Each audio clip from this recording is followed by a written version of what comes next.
BJP को लग रहा है कि इस बार पंजाब में वो अच्छा कर सकता है। आप इस स्ट्रेटेजी को कैसे देखते हैं? क्या लिख रहे हो आप? बीजेपी को 2027 में, पहले हमारा रिकॉर्ड है आपके साथ ऐसा लिखने का।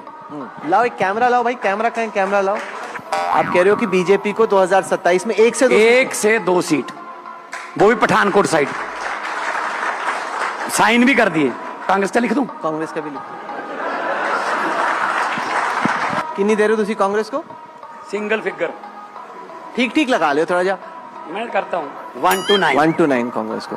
क्या अकालियों को? साइन इसके नीचे भी कर दूं या ऊपर वाले चल जाएंगे? एक ऑर्डर का चल जाएगा। हाँ। नहीं वो अकालियों को 0 ले लो। નમસ્કાર મિત્રો, જો આખા ભારતમાં ચૂંટણીઓ ચાલ્યા કરતી હોય છે, એક બે રાજ્યમાં. હવે જો પશ્ચિમ બંગાળ 5 રાજ્યોની ચૂંટણી પૂરી થઈ, હવે પંજાબનો વારો છે, પંજાબનો ઉત્તર પ્રદેશ. તો એમાં પંજાબના મુખ્યમંત્રી ભગવંત માન કહી રહ્યા છે કે ભાજપનો તો 1 થી 2 સીટ આવશે, કોંગ્રેસને 1 થી 9 આવશે અને અકાલી દળને 0 સીટ આપશે અને મોટાભાગની સીટો આમ આદમી પાર્ટી જીતી જશે. તો તમે શું વિચારો છો કે ભાઈ શું ભાજપની 2 સીટ આવશે, કોંગ્રેસની 1 થી 9 આવશે અને અકાલી દળને 0 આવશે અને આમ આદમી પાર્ટીની સરકાર બનશે ફરીથી પંજાબમાં? કરજો કોમેન્ટ, તમને શું લાગે છે?